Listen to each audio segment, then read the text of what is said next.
Hello dear students, H B online classes स्वागत है।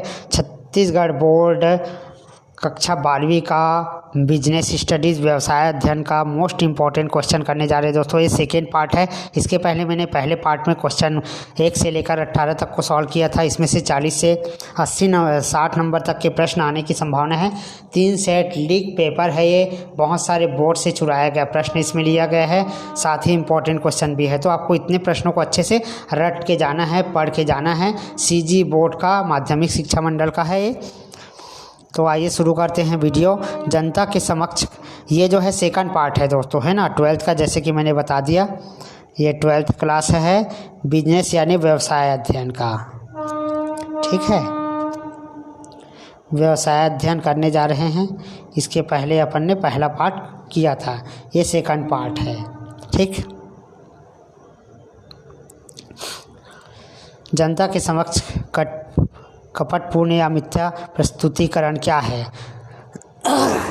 अधिनियम में अनुचित व्यापार व्यवहार करने पर पूर्ण प्रतिबंध लगाया गया है। ठीक है, पहला पॉइंट है वस्तु की किस्म, मात्रा, प्रमाण के संबंध में ऐसा प्रचार करना जैसे कि वस्तु वास्तव में नहीं है। कोई विशिष्ट सेवा के संबंध में प्रचार करना जो वास्तव में वैसा नहीं है। किसी पुरानी वस्तु को नई बनाकर प्रचार करना। कहने का मतलब ये धोखाधड़ी वाला है ना। आपको अच्छे चीज़ों को दिखा दिया जाता है ना, और बाद में पता चलता है कि वो वास्तविक चीज़ नहीं है। मतलब वो प्रचार किसी और चीज़ का कर रहा होता है ना, लेकिन आपको देता कुछ और है ना। तो यही है धोखाधड़ी वाला मामला। ठीक है, तो ऐसा अक्सर होता है कि लोग आकर उसके बारे में जो है मिथ्या, गलत तरीके से आपको बेच कर चला जाता है, यानी उसके बारे में बताता कुछ और है और वो निकलता कुछ और है ना। तो यही है, इसको आप समझा कर थोड़ा अच्छे से लिखिएगा। इसके अथवा में है उपभोक्ता संरक्षण के क्षेत्र में काम करने वाले उपभोक्ता संगठन द्वारा दिए जाने वाले 5 कार्य लिखे। तो ये 5 कार्य निम्नलिखित है दोस्तों।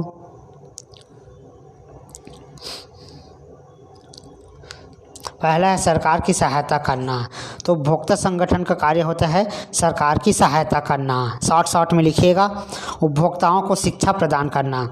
तो इनका मुख्य उद्देश्य होता है जो कस्टमर होते हैं, है ना, उसको जो है वे शिक्षित करते हैं, उसको समझाते हैं। उपभोक्ता संरक्षण को बढ़ावा देना। उपभोक्ता संगठन उपभोक्ता के संरक्षण को बढ़ावा देने का कार्य करता है। ठीक है, इसका प्रत्येक जिले में, प्रत्येक राज्य में इसका संगठन है। आंकड़ों को एकत्रित करना, ये जो है आंकड़ों को एकत्रित करने का भी कार्य करता है। मिलावट आदि के विरुद्ध आवाज़ उठाना। यदि कोई जमाखोरी करता है, मिलावट करता है, तो उसके विरुद्ध जो है कार्यवाही किया जाता है। प्रश्न 20 है प्रबंध की विशेषताओं का वर्णन कीजिए। तो प्रबंध की निम्नलिखित विशेषता होती है। प्रबंध एक प्रक्रिया है। प्रबंध की प्रमुख विशेषता निम्नलिखित है। तो प्रबंध एक जो है सिस्टम है ना, एक प्रोसेस है जो निरंतर चलते रहती है। ठीक है, प्रबंध एक पेशा है। तो व्यवसाय का निरंतर विकास होने से प्रबंध स्वामित्व के अलग अलग हो जाने के कारण प्रबंधकीय कार्य विशिष्ट ज्ञान, कला, कौशल और योग्यता से संबंधित हो गया है। तो प्रबंध एक प्रणाली है, तो इट इज़ ए सिस्टम। तो प्रबंध को एक प्रणाली या पद्धति के रूप में भी स्वीकार किया गया है। प्रबंध के प्रमुख, इसके बाद है यहाँ पर और पॉइंट है, प्रबंध एक जन्मजात अर्जित प्रतिभा है। प्रबंध कला और विज्ञान दोनों हैं। प्रबंध के प्रमुख कार्य निम्नलिखित है। नियोजन, ये तो बहुत इम्पोर्टेंट क्वेश्चन है, तो और 1-2 साल में आते ही रहता है। तो यहाँ पर नियोजन है। प्रबंध का सबसे महत्वपूर्ण कार्य है प्राथमिक कार्य नियोजन करना, यानी प्लानिंग करना। जैसे हमको कोई बिजनेस डालना है, यानी कि कोई बिजनेस करना है, तो हम सबसे पहले उसका प्लान बनाते हैं कि हमारा बिजनेस कैसा होना चाहिए। ठीक है, इसको आप अपने भाषा में भी समझा सकते हैं दोस्तों, नंबर नहीं कटेगा, मैं गारंटी देता हूँ। क्योंकि जब स्टूडेंट अपने भाषा में अच्छे से लिखता है, उसको एक्सप्लेन करता है, तो और भी अच्छे नंबर मिलते हैं। ठीक है, तो नियोजन यानी प्लानिंग करना होता है। ठीक है, सेकेंड है संगठन। संगठन यानी ऑर्गेनाइजेशन। तो संगठन प्रबंध का दूसरा महत्वपूर्ण कार्य है। बिना संगठन के कोई भी प्रबंध जीवित नहीं रह सकता है। ठीक है, तो संगठन यानी कि एक ऑर्गेनाइजेशन बनाते हैं अपन। ठीक है, एक संगठन करते हैं। जैसे मजदूरों का एक संगठन, हमारा कोई कंपनी है, हमने कोई कंपनी बनाया है, तो एक संगठन भी बनाना होगा। जैसे मजदूरों का एक संगठन हो गया, मालिक का संगठन हो गया, बहुत सारा इसमें संगठन होता है। नियुक्ति या स्टाफिंग, स्टाफिंग यानी कि लोगों का भर्ती करना है ना। जैसे हमने कंपनी खोला है साबुन बेचने का, कोई कंपनी बनाया है प्रोडक्ट बेचने का, तो हमको नियुक्ता यानी भर्ती लेना होगा, ठीक है। संचालन, डायरेक्शन, तो भाई इसको डायरेक्शन यानी कि बिना डायरेक्टर के तो ये चल नहीं सकता, तो हम जो है डायरेक्शन करने के लिए लोगों को चुनते हैं ताकि वो जो है लोगों को काम दे सके, उनको बता सके, निर्देश दे सके। अभिप्रेरण है ना, तो आप लोग अपने से भी लिखना इसमें। छठवां है नियंत्रण।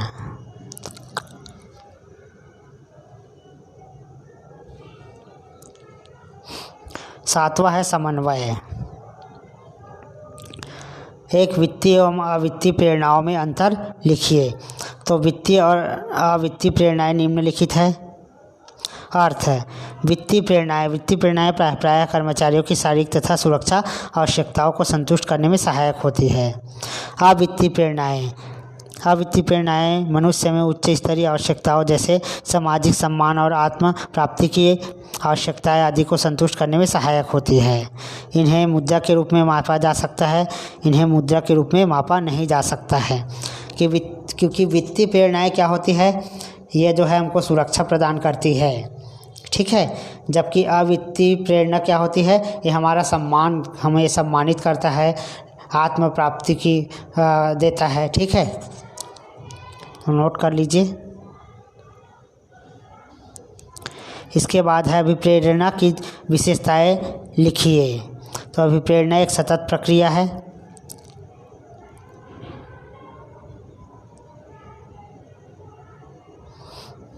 अभिप्रेरणा का संबंध प्राकृतिक व्यक्ति से है। तीसरा है संपूर्ण व्यक्ति अभिप्रेरित होता है। चौथा है अभिप्रेरणा व्यक्ति के अंदर से आती है। पांचवा है अभिप्रेरणा के अनेक स्रोत होते हैं। छठवां है अभिप्रेरणा गतिशील होती है। सातवां अभिप्रेरणा मानवीय संतुष्टि का परिणाम है। स्थायी पूंजी को प्रभावित करने वाले तत्वों को लिखिए। तो व्यवसाय की प्रकृति नोट करते चले जाएं। दूसरा है उपक्रम का आकार एवं संगठन। तीसरा है उत्पादन प्रक्रिया की जटिलता। चौथा है प्रारंभिक व्यय। पांचवा है संपत्तियों का अधिमूल्यन।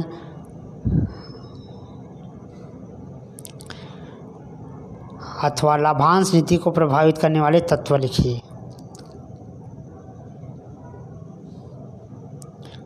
लाभांश की प्रवृत्ति, भावी वित्तीय आवश्यकताएं, वैधानिक प्रतिबंध, आय में स्थायित्व,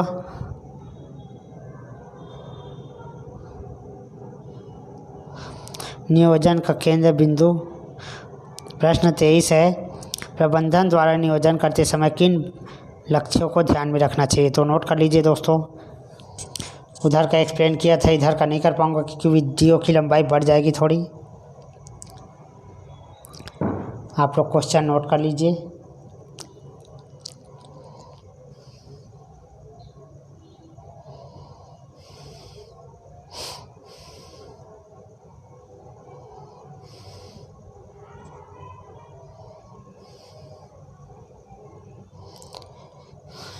आदर्श नियोजन की विशेषताएं लिखिए। तो निश्चित लक्ष्य है, पूर्वानुमान है,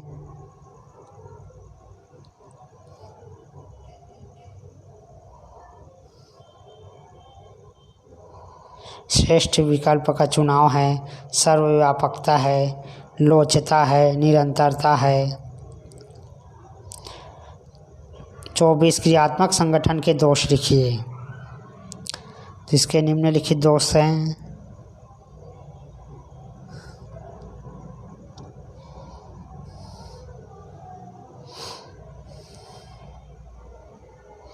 क्रियात्मक संगठन की विशेषताएं लिखिए।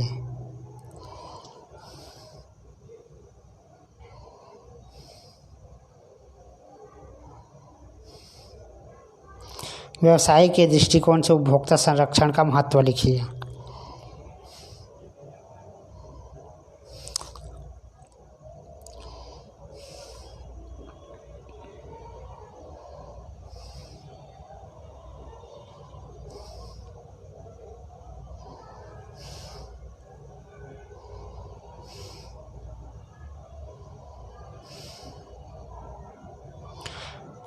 ये लास्ट क्वेश्चन है दोस्तों, क्वेश्चन 25।